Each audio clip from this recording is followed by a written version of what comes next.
With the recent Aurora Mark II releasing and now the Hull B and the UTV coming, the backlog grows smaller. But the next 2 months of ship releases to Star Citizen will continue that trend and give Star Citizen possibly its best May ever, topping $30 million in revenue. I'm going to walk you through the most alien, most industrial, and the most useful possibilities of the next 2 months in Star Citizen ships. Thank you for coming to my Tomato Talk.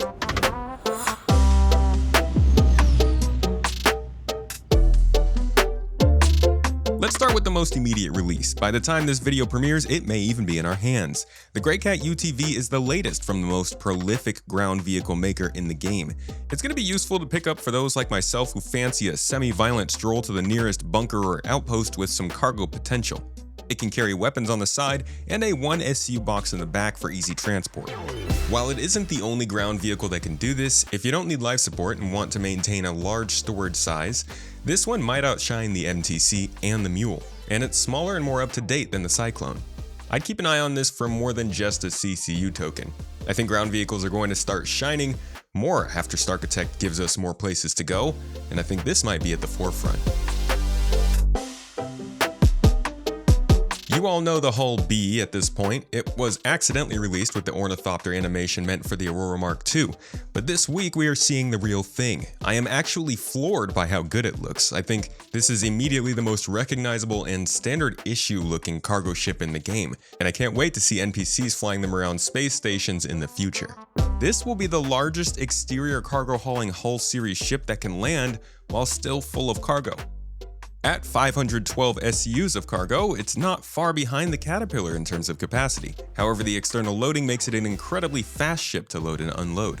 If you find your cargo routes take you planet-side more often, and you prefer taking on the big jobs, this is actually a better bet for a solo or duo hauling team than something bigger, like the Hull C. Just remember, you will be losing out to the more aerodynamic VTOL-equipped, higher capacity C2 hauler from Crusader, which might still perform better planet-side.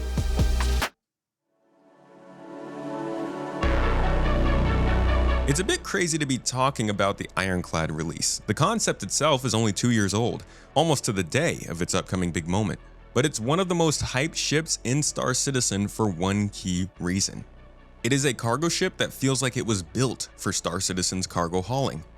It's got a large ramp to get vehicles and cargo loaded easily from the front, a convertible ceiling allowing for easier loading from the top, a tactical bridge to oversee the job as a coordinator, a secure storage area because sometimes things are just a bit more valuable than you trust with your guests, and finally the Ironclad comes supplied with a Drake command module. This is actually an interesting bit, because this command module is interchangeable between the Ironclad and the Caterpillar. It has its own life support, its own thrusters, and it's got space for others, so you technically have a spare runabout here that can connect to your ship and possibly others. And they seem to be building it almost as its own ship the way it's been referenced in monthly reports. But they also emphasize it's mainly for emergency, so come May, we're going to see just how this thing works. And don't forget, the Ironclad also has a combat variant, the Assault. This variant comes with additional turrets, enough space for any vehicle to deploy from it, and a repair bay for when you inevitably miss that exit and damage all of the vehicles involved. I speak from experience. These 3 ships are going to be a big-time addition to the game at the end of May. And then there's one more we know for a fact is coming. The Gatac Railen is the original design from our Turtle Bros in the verse. Is that a slur? The genre have several manufacturers, but Gatac has proven to be the weirdest so far, and the Railen continues the trend. If you look back at the Railen's concepts, you will find the Sulen from before. And while this one doesn't vertically orient itself like a flying volcano, it does still transform quite aggressively when it lands, when it takes you up the elevator, when it delivers you your components, when you get into the pilot seat.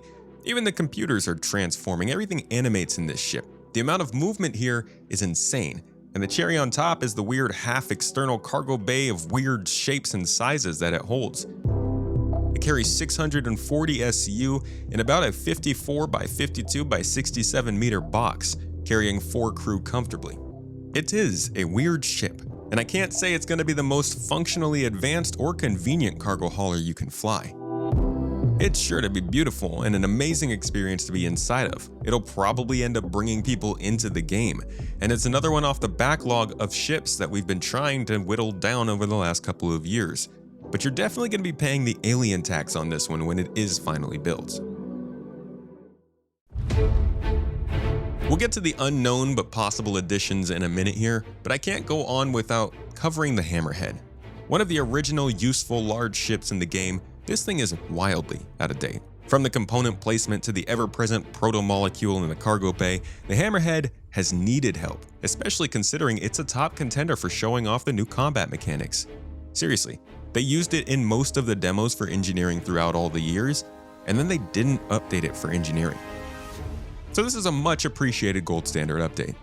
And on top of that update, we've seen a few signs that there is a variant in the works as well.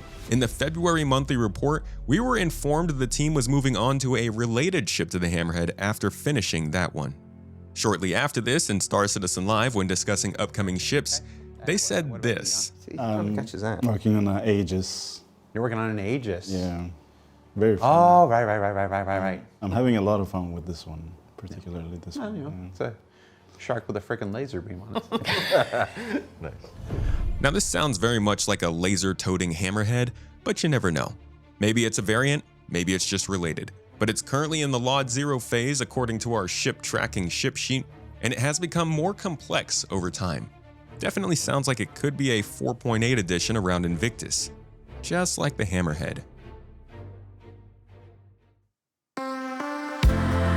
Okay, now we return to the ship tracking ship sheet to take a look at the possibilities we might see soon. First, a ship from Origin. We don't know much about this ship yet, just that one of the audio devs is working on it. If you've been following the ship pipeline we cover pretty regularly here, you'll know that audio doesn't get involved heavily until things are pretty far along. So as of February, this is likely one of the unannounced ships that's getting close to release. One of those ships that's been worked on is coming from an OEM that hasn't released a ship in a while. Now, Origin hasn't released a ship since 2021, and like I said, the audio team is working on an Origin ship. So you're working on an unannounced Origin. Mm-hmm. Believe it or not, Jared also said that within 3 months of that time we'd be getting an Origin ship. A really nice Origin ship would be appreciated. Mm-hmm. And we're gonna get one in a couple months.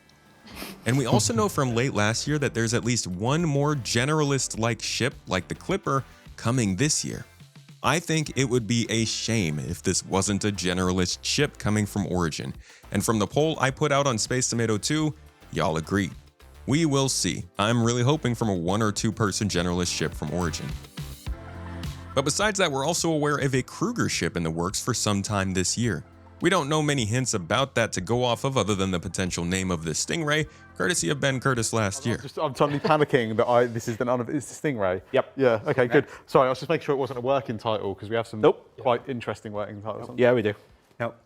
So the Stingray will be the name of the next Kruger ship some point next year, and people can guess. People can speculate about what that is.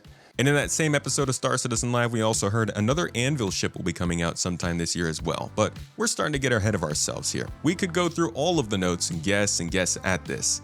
It could be the Greycat MFC, it could be something else from RSI, or even potentially something from MISC. We simply won't know just yet. This list is only the ships I'm pretty sure we're going to be seeing released between now and the first weeks of June. From the time of writing, that means potentially 8 releases in the next 10 weeks. With the Aurora Mark II having just released before this video, they are looking at a good Q2 of breaking down the backlog, releasing early and late game ships, and potentially having their best May ever, topping 29 million in sales in May of 2025. It's a bit crazy, but as the game actually gets more playable, as they keep adding new things to do and use your ships for, the more folks start feeling emboldened to spend more money, and so the cycle continues. And hopefully, we see the additions of things like engineering, crafting, refueling, and system reworks continue throughout the year. If you're looking for more detailed and timely info on these ships, I have moved most of my news coverage over to Space Tomato 2, where you can find our ship tracking sessions, podcasts, daily news, and much more.